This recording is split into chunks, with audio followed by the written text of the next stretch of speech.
नमस्कार। नवदिशा हिंदी अकादमी में आपका हार्दिक स्वागत है।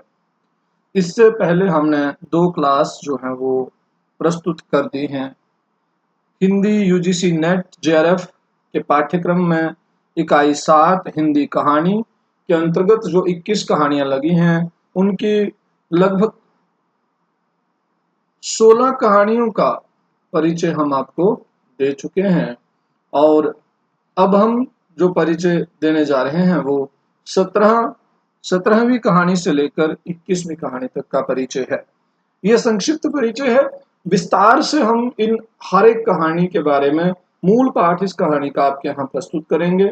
आप आराम से उसको देख सकते हैं। आपका अपना चैनल है, आप इसे सब्सक्राइब कर लें। ऐसा ही मटेरियल अगर आप हार्ड कॉपी के रूप में लेना चाहते होंगे तो आप मुझे मेरे टेलीग्राम पर या मेरे व्हाट्सएप नंबर पर संपर्क कर सकते हैं, जो आपको कमेंट बॉक्स में दिया रहता है। तो चलिए आज की बात शुरू करते हैं। ज़्यादा समय ना लेते हुए हम आ जाते हैं अपनी क्लास पर। कहानी संसार का सबसे अनमोल रत्न। संसार का सबसे अनमोल रत्न, रचनाकार प्रेमचंद। और इस कहानी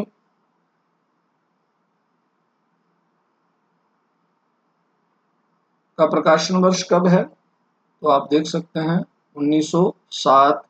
किस पत्रिका में प्रकाशित हुई? जमाना पत्रिका। और किस संग्रह में है तो सोजे वतन संग्रह में। ठीक। मुख्य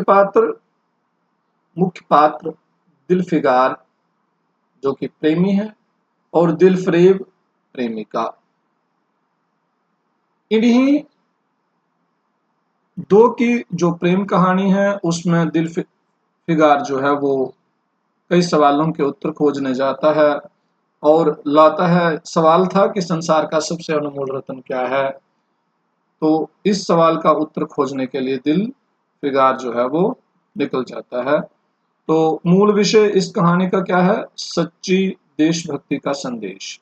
दिल फरेब को पाने के लिए दिल फिगार दुनिया की सबसे कीमती चीजें लाता है।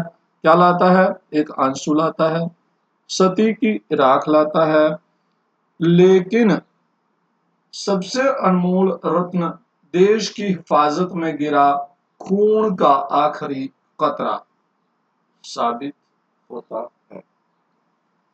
तो देशभक्ति को लेकर आप जानते ही हैं, उस समय देशभक्ति को लेकर ही जो प्रेमचंद ने कहानियां लिखी उनको सोजे वतन में संग्रहित किया। सोजे वतन उनका जो है वो क्या हुआ था? जब्त कर लिया गया था, आप जानते हैं। तो ठीक, संसार का सबसे अनमोल रत्न क्या है ये पूछ सकते हैं, तो क्या है? देश की हिफाजत में गिरा खून का आखिरी कतरा। ये सवाल अक्सर पूछा जाता है कि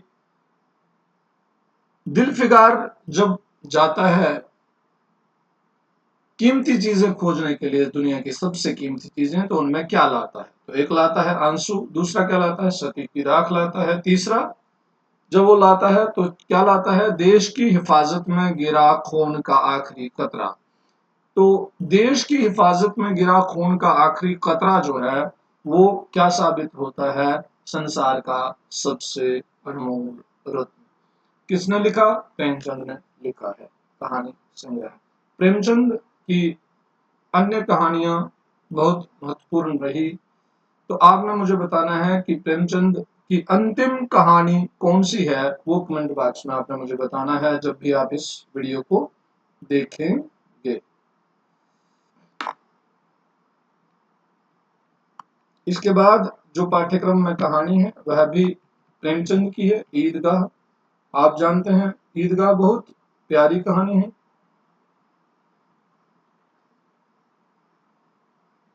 किसके ऊपर आधारित है? तो आप जानते हैं कि ईदगाह जो है वो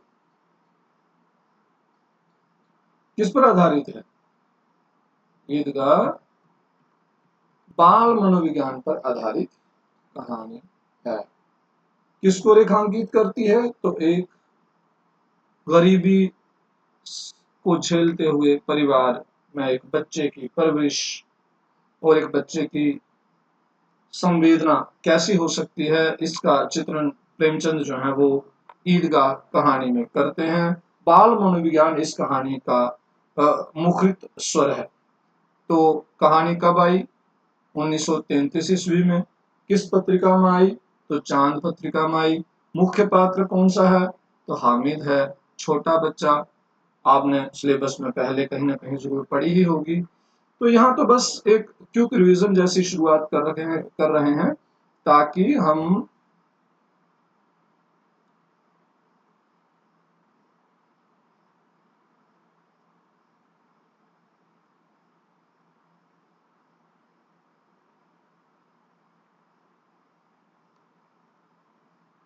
तो आप बताएं कि ईदगाह 1933 किस पत्रिका में प्रकाशित हुई थी? सवाल पूछ सकते हैं कि ईदगाह 1933 किस पत्रिका में प्रकाशित हुई थी?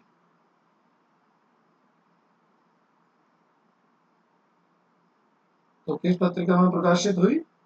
चांद पत्रिका में प्रकाशित। मुख्य पात्र कौन सा है? जो कि छोटा बच्चा है, हामिद। हामिद की दादी का नाम क्या है? तो अमीना है। महमूद, मोहसिन, नूरे, सम्मी आदि कौन है जो ईदगाह में किसके साथ? हामिद के साथ मेला देखने जाते हैं। मूल विषय क्या है कहानी का? बाल मनोविज्ञान, जो आपको बता चुका। और अभावों के कारण बचपन का मैच्योर हो जाना, बचपन में ही मैच्योरिटी आ जाना, बचपन में ही सियानापन आ जाना, बचपन में ही बचपन को मार देना और जिम्मेदार नागरिक की तरह व्यवहार करने लग जाना। हामिद मेले में खिलौने और मिठाई छोड़कर, बच्चे की यही जरूरत हो सकती है कि वो खिलौना लेगा या क्या लेगा? मिठाई खाना होगा। लेकिन उसका लक्ष्य बच गया, बदल गया है। देखिए उसके अंदर कैसे सियानापन आ चुका है। दादी के लिए 3 पैसे का चिमटा। अब सवाल पूछ सकता है कितने पैसे का चिमटा उसने दिया लाया है? 3 पैसे का चिमटा। कितने पैसे का? 3 पैसे का चिमटा लाया हुआ है। तो इसी तरह से सवाल पूछ सकता है कि ईदगाह चांद पत्रिका में प्रकाशित हुई। इस कहानी का प्रमुख पात्र हामिद है। हामिद की दादी का नाम अमीना था। ये बाल मनोविज्ञान पर आधारित कहानी नहीं है। 3 पैसे का हामिद दादी के लिए कितने पैसे का चिमटा खरीदता है? तो 3 पैसे का चिमटा खरीदता है। तो बाल मनोविज्ञान पर आधारित नहीं है। यह कथन असत्य कथन है ईदगाह के लिए। ठीक है ना? तो इसी तरह से आप देख सकते हैं सवाल कैसे बनते हैं। क्यों हामिद ने चिमटा खरीदा? तो उसका उत्तर दे रहा है कि दादी की जो है वो उंगलियां हाथ ना जलें, रोटियां सेकते वक्त दादी के हाथ ना जलें। इसके लिए ही क्या किया हामिद? क्या करता है? क्या खरीदता है हामिद? चिमटा खरीदता है। यह संक्षिप्त सी जानकारी थी जो आपको ऐसे भी लगभग पता होगी, लेकिन रिवाइज हो गई। कलम कापी लेके आप याद रखेंगे कि ईदगाह कब आई? 1933 में। किस पत्रिका में? चांद पत्रिका में। प्रमुख पात्र हामिद है। अरे एक तो मुझे अक्सर ये क्लीन करना होता है, भूल जाता। देखो क्या मेरी।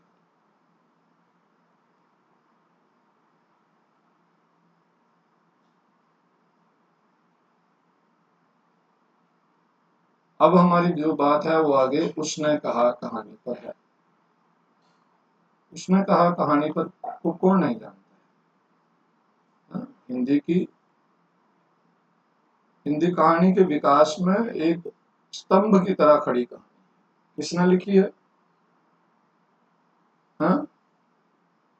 चंद्रधर शर्मा गुलेरी ने लिखी हुई है।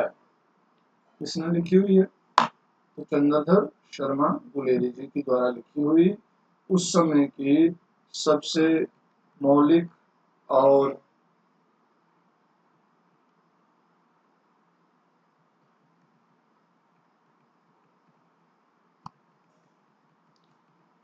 प्रभावशाली कहानी थी, जो अपने अंदर एक नाटकीयता लेके चलती है।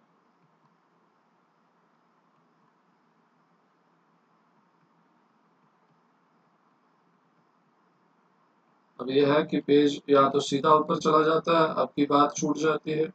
तो चलिए, उसने कहा था कहानी के रचनाकार कौन है? चंद्रधर शर्मा गुलेरी हैं। कब प्रकाशित होती है? 1915 में होती है। किस पत्रिका में प्रकाशित होती है? सरस्वती पत्रिका में। मुख्य पात्र कौन है? तो लहना सिंह है, सूबेदारनी है, बचपन का प्रेम, सूबेदार है हजारा सिंह, और बोदा सिंह उनका पुत्र है। तो सुमेलित कीजिए, ये सवाल भी पूछ सकते हैं। जैसे ऊपर क्या है? ईदगाह किस पत्रिका में है? चांद पत्रिका में है। उसने कहा सरस्वती पत्रिका में है। ऐसे ही ऊपर कोई और कहानी होगी, वो किस पत्रिका में है? जैसे कि हमने इससे पहले अनमोल रत्न की बात की, तो वो किस में प्रकाशित हुई? वो अप्सरा पत्रिका शायद लिखा गया है। तो आप देख सकते हैं जितनी भी अलग अलग कहानियां प्रकाशित हुई हैं, जिन जिन पत्रिकाओं में प्रकाशित हुई हैं, उनके साथ ये सुमेलन सुमेलन वाला प्रश्न पूछ सकते हैं। सत्य असत्य कथन भी पूछ सकते हैं। ठीक है ना? तो इसका मूल विषय क्या है इस कहानी का? प्रकाशन वर्ष इसका 1915 है, सरस्वती पत्रिका में प्रकाशित है। किस विषय पर आधारित है? तो प्रथम विश्व युद्ध पर आधारित है। ये कहानी किस पर आधारित है? प्रथम विश्व युद्ध पर आधारित है। किसके? उसकी पृष्ठभूमि पर लिखी गई। फ्लैशबैक, जरूरी सवाल पूछा जाता है कि उसने कहा था कहानी जो है वो किस शैली में लिखी गई है? फ्लैशबैक शैली में लिखी गई है, पूर्वी दीप्ति शैली में लिखी गई है। पूर्वी दीप्ति शैली का अर्थ क्या होता है? हाँ? पूर्वी दीप्ति यानी कि जो पीछे बीत चुका है उसको उसको एक दृश्य के रूप में एक दृश्य के रूप में प्रस्तुत करना, एक दृश्य के रूप में प्रस्तुत करना, यह होता है पूर्वी दीप्ति शैली। तो क्या बोलते हैं? पूर्वी दीप्ति शैली बोलते हैं। चलिए अब आगे बढ़ते हैं। तो बताइए कि उसने कहा था कहानी जो है वो किस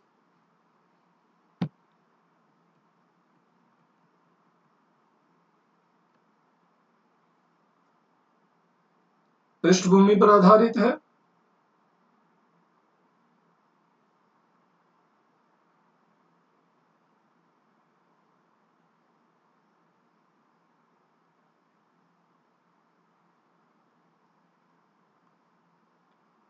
प्रथम विश्व युद्ध की पृष्ठभूमि पर लिखी गई फ्लैशबैक पूर्वी दीप्ति शैली या पद्धति की पहली उत्कृष्ट कहानी है।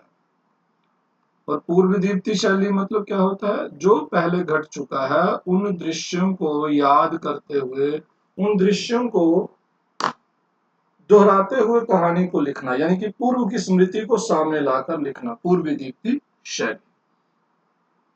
और यह अमर प्रेम और कर्तव्य पालन की कहानी है, जहां लहना सिंह सूबेदारनी को दिए वचन को निभाने के लिए युद्ध में अपने प्राण दे देता है। कौन प्राण दे देता है? लहना सिंह दे देता है। क्यों दे देता है? क्यों प्राण देता है लहना सिंह? हाँ, सूबेदारनी को दिया होता है वचन। और सूबेदारनी कौन है? वही सालू वाली लड़की। तो बाकी कहानी डिटेल से तो हम पढ़ेंगे ही। कोसी का घटवार किसकी रचना है? कोसी का घटवार किसके द्वारा लिखी गई कहानी? कोसी का घटवार शेखर जोशी द्वारा लिखी गई कहानी है। किसके द्वारा लिखी गई कहानी है? शेखर जोशी के द्वारा लिखी गई कहानी है। प्रकाशन वर्ष 1957 ईस्वी। किस पत्रिका में प्रकाशित है? कल्पना पत्रिका में। मुख्य पात्र गुसाई है और लक्ष्मा है। कौन? लक्ष्मा। कौन? लक्ष्मा। मुख्य पात्र एक तो गुसाई है, दूसरी जो पात्र है वो लक्ष्मण है। शेखर जोशी कोसी का घटवार, प्रकाशन वर्ष 1957, किस पत्रिका में? तो कल्पना पत्रिका में। मूल विषय क्या है इस कहानी का? पहाड़ी अंचल के जन जीवन और पुराने अधूरे प्रेम की मर्मस्पर्शी कहानी। किसकी? पहाड़ी अंचल के जन जीवन और अधूरे प्रेम की मर्मस्पर्शी कहानी है। कौन सी? कोसी का घटवार। बहुत मार्मिक कहानी है, अगर जब हम पढ़ेंगे तो आप इसका गहरा दिल को छूने वाली कहानी। सालों बाद फौजी गुसाई और विधवा हो चुकी लक्ष्मा की पनचक्की, पनचक्की मतलब पानी से चलने वाली चक्की, आटा चक्की, घटवार जिसको घराट हमारे इलाकों में बोला जाता है, पर मुलाकात होती है। गुसाई क्या बन चुका होता है? घराटी बन चुका होता है, पनचक्की चलाने वाला बन चुका होता है, और उसी पर लक्ष्मा क्या आती है? अपना आटा पिसवाने आती है। जहां समाज की बंदिशों के कारण दोनों चुप रहकर भी अपनी यादों को जीते हैं, दोनों अपनी यादों को जीते हैं। तो सवाल बन सकता है कि कोसी का घटवार कौन है? कौन है कोसी का घटवार? तो गुसाई। कोसी का घटवार कौन है? गुसाई, जो किससे प्रेम करता है? लक्ष्मण से। कौन है पेशे से? फौजी है। और लक्ष्मण और गुसाई की मुलाकात कहाँ होती है? तो पंचक्की पर होती है। पंचक्की कौन चलाता है? तो रिटायर्ड फौजी गुसाई चलाता है। चलिए, इसके बाद अगली कहानी है, बहुत ही प्रभावशाली कहानी है हिंदी की, परिंदे, जिसको नावर सिंह ने किसकी पहली कहानी माना हुआ है, ये आप कमेंट बॉक्स में मुझे बताएंगे। परिंदे निर्मल वर्मा द्वारा रचित नई कहानी। कौन सी कहानी है? निर्मल वर्मा द्वारा रचित नई कहानी। प्रकाशन वर्ष 1957-58। मुख्य पात्र लतिका है, कॉन्वेंट स्कूल की वार्डन है। लतिका कौन है? मिस लतिका। हाँ? कॉन्वेंट स्कूल की क्या है? वार्डन है। डॉक्टर मुखर्जी हैं, मिस्टर ह्यूबर्ट, जूली, ये सारे जो हैं वो इस कहानी के पात्र हैं। निर्मल वर्मा द्वारा रचित परिंदे कहानी संग्रह है, और परिंदे कहानी। प्रकाशन वर्ष कहानी का है 1957-58। मुख्य पात्र लतिका, कॉन्वेंट स्कूल की वार्डन है, doctor Mukherjee, mister Hubert, Julie. मूल विषय अकेलेपन इसके आधारित है, क्योंकि निर्मल वर्मा पर अस्तित्ववाद का प्रभाव माना जाता है। अकेलेपन का प्रभाव है। मूल विषय अकेलेपन, अतीत की स्मृतियों में जीने की मजबूरी और कुंठा का चित्रण। अतीत की स्मृतियों में जीने की मजबूरी और कुंठा का चित्रण। लतिका अपने मृत प्रेमी, प्रेमी का नाम क्या है? गिरीश, की यादों में कैद। ठीक वैसे ही जैसे पहाड़ी ठंड में कुछ परिंदे कुछ समय के लिए ठहर जाते हैं और फिर उड़ जाते हैं।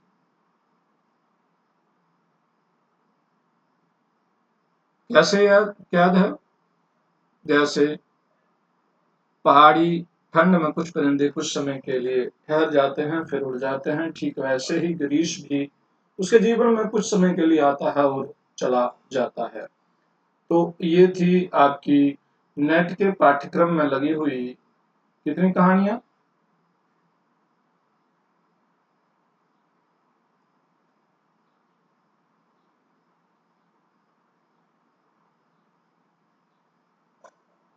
नेट के पाठ्यक्रम में लगी हुई आपकी 21 कहानी।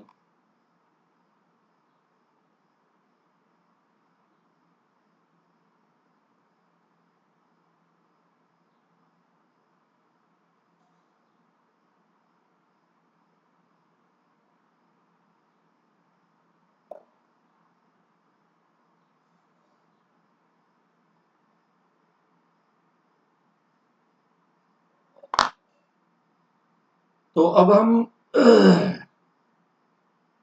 इसके बाद जो है वो पूरी डिटेल में इस कहानी संग्रह को एक बार पुनः हम इसकी नजर दौड़ा लेते हैं इस पीडीएफ पर, जो कि जिन्होंने नहीं पहला वीडियो देखा होगा वो भी इसमें देख सकते हैं सरसरी तौर पर चलते चलते। नेट में लगी हुई सारी 21 कहानियां कौन कौन सी हैं? पहली, चंद्रदेव से मेरी बातें, किसने लिखी? बंग महिला ने। दूसरी, दुलाई वाली, किसने लिखी? बंग महिला ने। तीसरी, एक टोकरी भर मिट्टी, किसने लिखी? माधवराव सप्रे ने। राही, सुभद्रा कुमारी चौहान। कानों में कंगना, राजा राधिका रमन प्रसाद सिंह। अपना अपना भाग्य, किसने लिखी? जैनेन्द्र कुमार ने। आकाशद्वीप, किसने लिखी? जयशंकर प्रसाद ने। पिता कहानी किसने लिखी? ज्ञान रंजन। ग्रीन कहानी किस नाम से प्रकाशित हुई थी? रोज, किसने लिखी? सच्चिदानंद हीरानंद वात्स्यायन अगे ने। अमृतसर आ गया चीफ की दावत, किसकी कहानियां हैं? भीष्म साहनी की। सिक्का बदल गया, कृष्णा सोबती की। इंस्पेक्टर माता दीन चांद पर, हरि शंकर परसाई की कहानी है। लाल पान की बेगम और तीसरी कसम उर्फ मारे गए गुलफाम फणीश्वर नाथ रेणु। राजा निर्वंशिया कमलेश्वर। इसके बाद संसार का सबसे अनमोल रत्न प्रेमचंद, ईदगाह प्रेमचंद, उसने कहा था चंद्रधर शर्मा गुलेरी। कोसी का घटवार शेखर जोशी, परिंदे निर्मल वर्मा। ये वो कहानियां हैं जिनकी संक्षिप्त जानकारी के आधार पर हमने अपने 3 वीडियो जो हैं वो क्या करे थे, बनाए हैं। अब ये 3 वीडियो हो चुके हैं। अब हम डिटेल से कहानियों को पढ़ने की कोशिश करेंगे आगे। तो चैनल को सब्सक्राइब कर लें, अपने साथियों से साझा कर लें, ये आपकी तैयारी में मददगार साबित जरूर होगा। धन्यवाद।